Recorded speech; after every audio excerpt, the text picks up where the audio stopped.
Hello aspirants, very warm welcome the YouTube channel of analyst IAS. तो आज हम discuss करने वाले हैं मैनग्रूव्स के बारे में। International day of mangrove celebrate होता है, कब होता है, कैसे होता है और कब से ये शुरू हुआ, मैनग्रूव्स किसे कहा जाता है और ये एक आपका मेन आंसर से इंपॉर्टेंट है कि स्टेटस क्या है मैनग्रूव्स का इंडिया में, कितने मैनग्रूव्स हैं, कहाँ, कैसे, कंजर्वेशन एफर्ट्स क्या हैं। Then we'll be discussing our today's prelims and the mains practice question.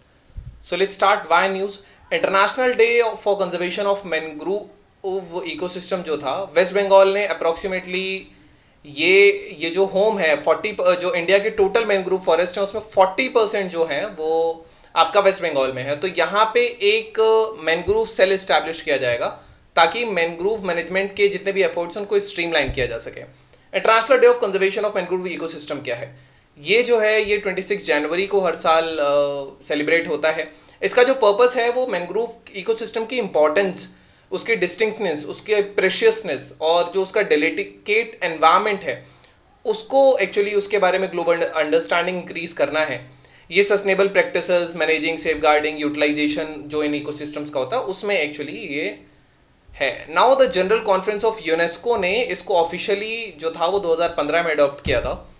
Mangroves किसे कहते हैं? मैनग्रोव्स बेसिकली आप जानते ही हैं जो कोस्टल एरियाज से लगे हुए जो फॉरेस्ट्स होते हैं, दे आर मैनग्रोव्स बेसिकली। ये लैंड और ओशियन के बीच का actually they bridge the gap between the land and the ocean. So ये जो एक्स्ट्रा ऑर्डिनरी इकोसिस्टम्स होते हैं ये लैंड को प्रोटेक्ट करने में, लोगों की वेलबींग में, जो कम्युनिटी वहाँ रहती है, फूड सिक्योरिटी में, जो कोस्टल पॉपुलेशन है उसमें ये रेगुलेट करते हैं ऑल अक्रॉस द वर्ल्ड। ये एक थ्राइविंग बायोडाइवर्सिटी सस्टेन करते हैं, एक फिश ब्रीडिंग एरियाज देते हैं, क्रस्टेशियंस यहाँ काफ़ी ज़्यादा हैं, एक सिग्निफिकेंट नर्सरी एनवायरनमेंट देते हैं which would be helpful for the local communities. Now एक नेचुरल जो कोस्टल डिफेंस अगेंस्ट ये स्टॉर्म सर्जेस से बचाते हैं, सुनामी से, इंक्रीजिंग सी लेवल से, इरोजन, ये सारी चीज़ें मैनग्रोव्स इससे एक्चुअली एक नेचुरल डिफेंस की तरह वर्क करते हैं। ये एनॉर्मस अमाउंट ऑफ कार्बन भी स्टोर करते हैं सॉइल्स में, कार्बन सिंक की तरह ये वर्क करते हैं। So they are very effective carbon sinks.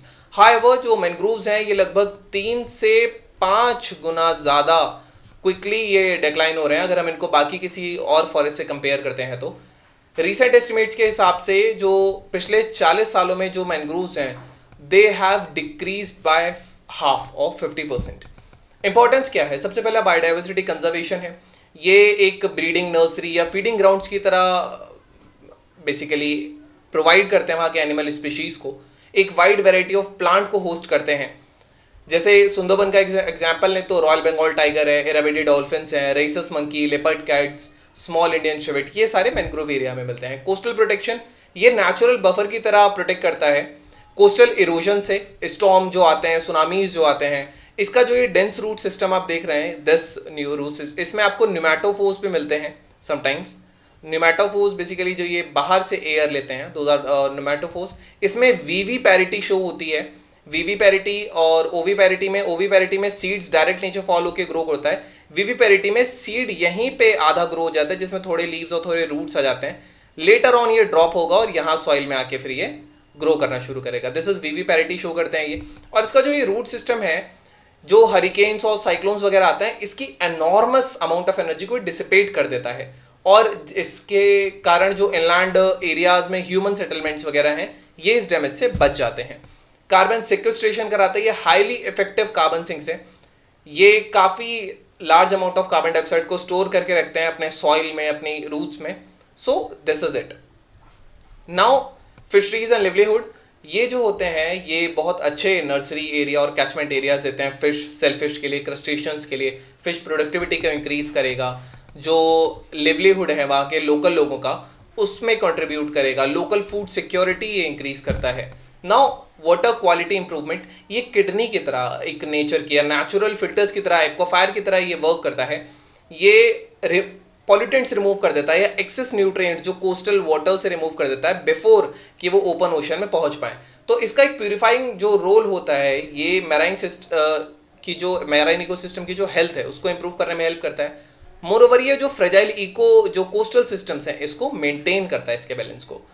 Tourism का भी ये बहुत अच्छा अट्रैक्शन है, इको टूरिज्म, बर्ड वॉचिंग के लिए, कायाकिंग के लिए, नेचर बेस्ड एक्टिविटीज़ के लिए ये काफ़ी ज़्यादा है और ये सस्टेनेबल इकोनॉमिक ग्रोथ लाता है वहाँ की लोकल कम्युनिटीज़ के लिए। स्टेटस अगर हम इंडिया में देखेंगे तो 2021 की जो फॉरेस्ट सर्वे रिपोर्ट है, इसके हिसाब से इंडिया का जो टोटल मैनग्रोव कवर है वो 4,992 स्क्वायर किलोमीटर्स है। लास्ट 100 ईयर्स में देखें तो कंट्री ने लगभग 40% अपना मैनग्रोव का कवर खो दिया है, जिसमें केरला ने पिछले 30 सालों में 95% डिक्लाइन देखा है। सबसे ज्यादा डिक्लाइन केरला में देखा गया है। रीजन अगर हम इसके डिक्लाइन के देखेंगे तो चेंजिंग एग्रीकल्चर प्रैक्टिसेस हैं, एक्वाकल्चर है, टूरिज्म है, अर्बन डेवलपमेंट है, राइजिंग सी लेवल है, क्लाइमेट चेंज है। बहुत सारे स्टेट्स इंडिया ने mangrove restoration projects actually initiate कर रखे हैं, जैसे उड़ीसा, महाराष्ट्र, कर्नाटक, ये लीडिंग है उन टर्म्स में। अगर हम कम्युनिटी बेस्ड एफर्ट्स की बात करें तो गुजरात में अभी रिसेंटली कम्युनिटी बेस्ड एफर्ट से लगभग 5,000 हेक्टेयर का जो लैंड था, इसमें मैनग्रोव्स का प्रिजर्वेशन या फिर प्लांटेशन किया गया है। कंजर्वेशन एफर्ट्स की बात करेंगे तो इंटरनेशनल कोलैबोरेशन से internationally governments, NGOs, local communities एक साथ आते हैं, जैसे द ग्लोबल मैनग्रोव अलायंस है। ये मैनग्रोव हैबिटेट को वर्ल्ड वाइड एक्सपैंड करने का इसका ऑब्जेक्टिव है। नेशनल कंजर्वेशन प्रोग्राम्स होते हैं जो मैनग्रोव को सेफगार्ड करते हैं, सस्टेनेबल मैनेजमेंट प्रोवाइड कराते हैं, अवेयरनेस, रिस्टोरेशन, कम्युनिटी इन्वॉल्वमेंट में ये प्रोग्राम्स एक्चुअली फोकस करते हैं।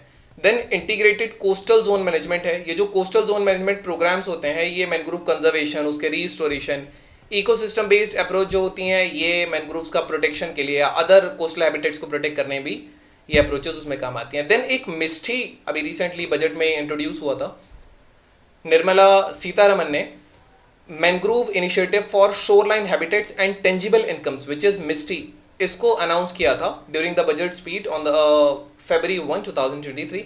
इसका जो एम है, ये मैनग्रोव प्लांटेशंस को प्रमोट करना है एक्चुअली इंडियन कोस्ट के अलोंग। जो सॉल्ट पैन एरियाज हैं, जो इंडियन की पूरी कोस्ट लाइन है ये वाली, यहाँ पर आपका मैनग्रोव को इंक्रीज करना है, मैनग्रोव प्लांटेशंस को। इंडिया ने मैनग्रोव अलायंस फॉर क्लाइमेट जो है इसको ज्वाइन किया था 27th जब कॉन्फ्रेंस ऑफ पार्टीज हो रहा था, which is of UN framework convention on the climate change, जो इजिप्ट में नवंबर 2022 में हुआ था। मिस्टी जो इनिशिएटिव है, इसमें पोटेंशियल है कि ये लिवलीहुड इंप्रूव करेगा प्लांटेशंस के थ्रू, टूरिज्म इनिशिएटिव्स लिए जाएंगे, कैचमेंट एरिया को इंक्रीज करेगा, जो फिशेज या मेराइन सोर्सेज के जो, ताकि कमर्शियल इनका इंक्रीज हो सके, उससे लोकल लोगों को लिवलीहुड मिलेगा, फूड सिक्योरिटी इंक्रीज होगी। These are the things about those initiatives. Now we have our today's prelims practice question. So which of the following statements about the mangrove are correct? Choose the correct option. Mangroves cover a significant portion of the earth's surface and store more carbon per hectare than terrestrial forests. Mangrove are flowering trees. The Mangrove Initiative for Shoreline Habitats and Tangible Incomes MISTI was launched during the 27th COP to United Nations Framework Convention on the Climate Change. Options only 1, 2, 3 or both 1 and 3. So you can type the answer in the comment section, then I'll let you know if it's correct or not.